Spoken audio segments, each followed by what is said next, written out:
नमस्कार दोस्तों, आप देख रहे हैं देवप्रभात समाचार। मैं अंजनी तिवारी और यहाँ पर हमारे साथ वरिष्ठ पत्रकार मतेंद्र कीर्ति जी मौजूद हैं और समाजसेवी लालजी सिंह जी मौजूद हैं। और यहाँ प्रतापगढ़ की राजनीति में क्या होली के रंग में चल रहा है, किस तरह प्रतापगढ़ की राजनीति होली के रंग में रंगी हुई है, इसी पर हम आज चर्चा करेंगे। आप वरिष्ठ पत्रकार हैं, कटरा गुलाब सिंह क्षेत्र से आपकी जमीनी बहुत अच्छी पकड़ है, बहुत आप यहाँ के लोगों से बहुत घुले मिले हैं और सामाजिक समरसता भी आपने बराबर निभाई है अपने इस पत्रकारिता जीवन में। तो जो चुनावी माहौल है, जैसे अटकलें लगाई जा रही हैं कि संगम लाल गुप्ता जी भारी हैं या एसपी पटेल जी भारी हैं सपा से, तो आपको देखने में क्या लग रहा है, कौन भारी है कौन हल्का है? धन्यवाद अंजनी जी, आपके सभी दर्शकों को होली की बहुत बहुत शुभकामनाएं।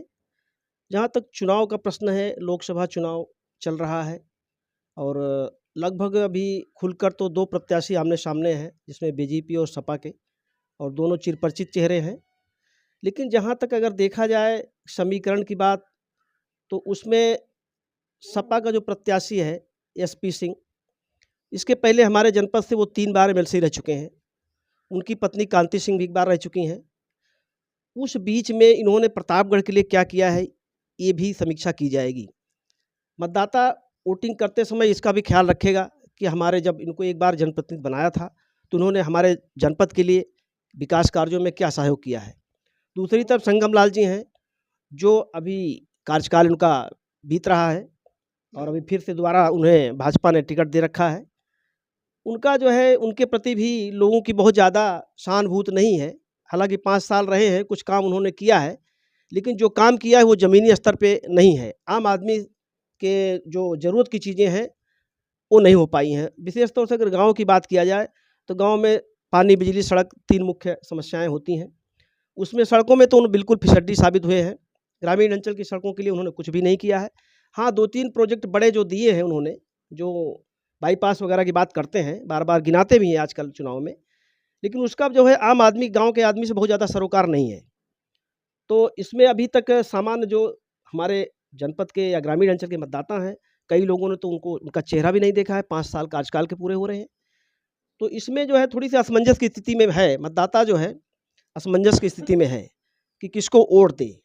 आने वाले समय में एसपी सिंह रहेंगे या तीसरा कोई प्रत्याशी अगर आ गया तो उस पर भी विचार कर सकता है मतदाता। लेकिन अभी फिलहाल जो 2 प्रत्याशी हैं उनमें से कोई गले के नीचे उतर नहीं रहा है। ये जनता के गले के नीचे प्रत्याशी क्यों नहीं उतर रहे हैं? इनका कार्यकाल क्यों गले के नीचे नहीं उतर पा रहा है? भारतीय जनता पार्टी के और गठबंधन अपना दल के सांसद संगम लाल गुप्ता जी हैं और ये भारतीय जनता पार्टी ने उनको टिकट फिर से रिपीट किया है। इनको रिपीट नहीं करना चाहिए था संगम लाल जी को। बिल्कुल, बहुत सारे लीडर हैं, अच्छे अच्छे लीडर भारतीय जनता पार्टी में बहुत सारे कार्यकर्ता हैं, ज़मीनी कार्यकर्ता हैं। जैसे जीतलाल पटेल जी को अपना दल ने एकदम ज़मीनी कार्यकर्ता को टिकट दे दिया। वैसे भारतीय जनता पार्टी को उनका 5 साल का कार्यकाल हो गया था, उनका परफॉर्मेंस जनता ने देख लिया है। अब भारतीय जनता पार्टी ने भी उनका परफॉर्मेंस देख लिया है, तो उस आधार पे आकलन करके रिपीट नहीं करना चाहिए था। संगम लाल जी को रिपीट करना भारतीय जनता पार्टी की भूल है? ये तो बिल्कुल भूल है, नहीं करना चाहिए था। उनकी कनेक्टिविटी नहीं जनता से लग पाई, कभी बन नहीं पाई। और कभी ठीक है, विकास सतत प्रक्रिया है, सरकार पैसा दे रही है, विकास अपना जो गति चल रही है चल रहा है, लेकिन उन्होंने तो कभी किसी के सुख का छोड़िए, कभी दुख में भी कभी नहीं आए किसी के, कभी दुख में भी नहीं। उनका कार्यकर्ताओं से कनेक्टिविटी नहीं है। यदि कार्यकर्ता भी उनको फ़ोन किए होंगे तो वो तो कभी नहीं आए। अब चुनाव में प्रकट होंगे और उसके बाद बाकी तो 5 साल तो कभी दिखे नहीं भाई, क्षेत्र में नहीं दिखे। आप अब एक बड़ा प्रश्न चिन्ह इन्होंने खड़ा किया है कि कार्यकर्ताओं से संगम लाल गुप्ता जी की कनेक्टिविटी नहीं थी, और अभी आपने बताया कि एसपी पटेल की भी कोई कनेक्टिविटी नहीं है। तो जो दोनों नेता इस तरह से हैं, तो ऐसे में क्या आकलन किया जा रहा है, क्या कयास लगाया जा रहा है कि कौन मजबूत होगा? क्या ये जनता संगम लाल को फिर चुनेगी या एसपी पटेल को चांस देगी? क्या होने वाला है यहाँ? नहीं, देखिए अंजनी जी, इसमें मसला ये है कि अगर जाति समीकरण पे सपा आई है तो सपा की स्थिति ये है कि भाई वो सोच रहे हैं कि पटेल बिरादरी एसपी सिंह है तो पटेल का अच्छा खासा वोट है हमारी सभी विधानसभाओं में, वो मिल जाएगा। प्लस मूल वोटर जो यादव हैं वो जा जाएंगे, मुस्लिम आ जाएंगे तो जीत हो जाएगी, ये उनकी उम्मीद है। और हो सकता है पार्टी भी यही सोच करके उनको टिकट दिया हो। लेकिन ऐसा स्थिति जो अब देखिए, पब्लिक को विकास चाहिए ना, काम चाहिए, उसकी ज़रूरत की चीज़ें चाहिए। आप जाति समीकरण के आधार पे बदलता जा रहा है, लोग समझदार हो गए हैं, अब बहुत ज़्यादा जाति समीकरण नहीं चलेगा। अगर आप काम करेंगे तो आप रहेंगे क्षेत्र में, और नहीं तो नहीं रहेंगे। पढ़े लिखे मतदाता हो गए हैं, सब सोचते हैं अपने हिसाब से। और संगम लाल की बात जो है, ठीक है, वो क्षेत्र हमारे जनपद के, पहली बात इनके साथ एसपी सिंह के साथ बाहरी वाला जो टैग लगा हुआ है, बाहरी टैग है, और वो संगम लाल लोकल हैं। उनको भी उम्मीद है कि ये बाहरी होने के नाते इनको अंत में जनता नकार देगी। और सत्ता मेन चीज़ है, विकास सत्ता से होता है, जिसकी सत्ता है वो उसका विकास हो सकता है, वो कर सकता है कुछ काम। तो लोगों को उम्मीद है कि आखिरी दर्जे में, चूंकि सत्ता जो है भाजपा की बननी है केंद्र में भी, तो यहाँ एसपी सिंह को जिता करके बहुत ज़्यादा उसका फायदा नहीं होना है। इसलिए हो सकता है कि आखिर में लोग सोचें कि चलो ठीक है, संगम लाल ही ठीक है। तो क्या आप भी बीजेपी के 400 पार के नारे को सही मानते हैं? नहीं, 400 के पार के नारे को नहीं सही मानते, इतना जादुई नारा है ये, ऐसा संभव नहीं है। ये है कि बहुमत हो सकता है। बहुमत हो हाँ। सकता है। अभी हाल ही में माहौल बनाने का और बिगाड़ने का एक प्रयास किया गया टेरर फंडिंग के मामले में। तो आपको क्या लगता है कि ज़्यादा नज़दीक संबंध टेरर फंडिंग वाले व्यक्ति से किस पार्टी के रहे हैं, संगम लाल गुप्ता के या एसपी पटेल के? नहीं, संगम लाल गुप्ता तो कल आए हैं, एसपी पार्टी पहले से रही है, और एसपी पार्टी का इतिहास ही है ऐसे लोगों से संबंध रखने का। उनका बड़ा लंबा इतिहास है ये, अपराधियों से संबंध उनका रखना, पार्टी में रखना, उनका सहयोग लेना, ये उनका इतिहास पुराना रहा है। तो संगम लाल तो कल आए हैं कि कोई दूध का धुला नहीं है। अगर संगम लाल के साथ रहे हैं संजय, तो उनके साथ भी रहे हैं, तो इसका कोई जनता पर असर नहीं पड़ेगा।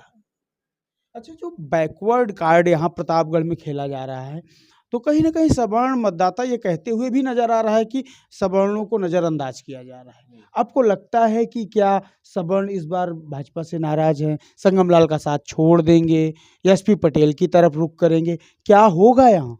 नहीं, फिलहाल तो आवाज़ जो आ रही वो यही आ रही है कि सामान्य संगम लाल से नाराज है। लेकिन सामान्य संगम लाल से नाराज है, प्रत्याशी से नाराज है, शासन सत्ता से नहीं नाराज है।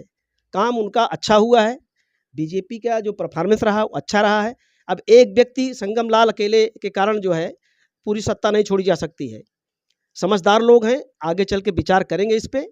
और एसपी का तो कोई है नहीं, उनके लिए तो मुझे व्यक्तिगत मेरी राय है कि मुझे लगता है कि चाहे 80 सीटें अखिलेश को हो सकता है, बड़ी बात है, बड़ा राजनीतिक तो नहीं हूँ, लेकिन ये उनको लगता होगा चाहे 80 सीट आवे चाहे 8 सीट आवे, एक सीट जाएगी तो कोई दिक्कत नहीं है, विपक्ष में ही रहना है।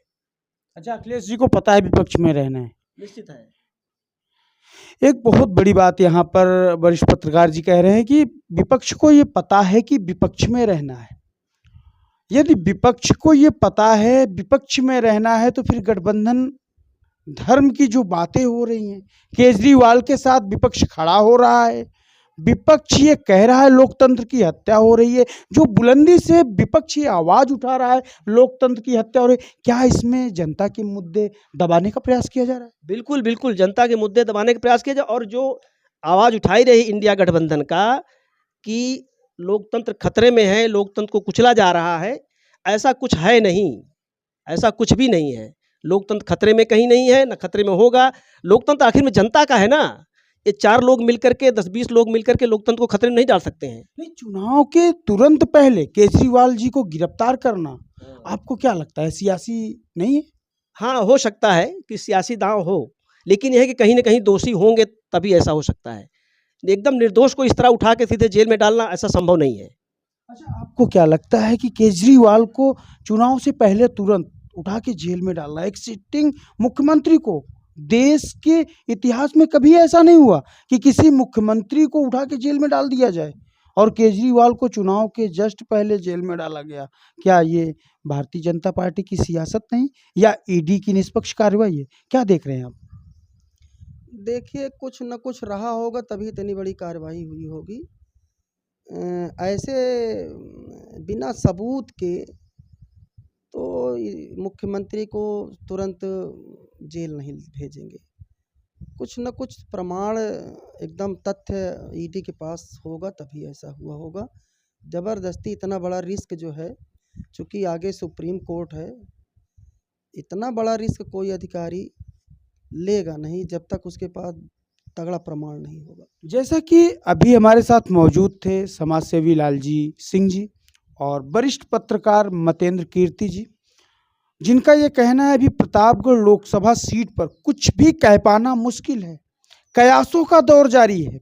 सपा समर्थक एसपी पटेल को मजबूत मान रहे हैं, तो वहीं भाजपा के समर्थक जो हैं वो संगम लाल से नाराज हैं, लेकिन ये भी साथ में कह रहे हैं संगम तेरी खैर नहीं, लेकिन योगी मोदी से बैर नहीं। तो क्या योगी और मोदी के चेहरे पर प्रतापगढ़ लोकसभा सीट पर लोग संगम लाल को पुनः पद देंगे, उनके सर पर जीत का ताज बांधेंगे? एक बड़ा सवाल भी है।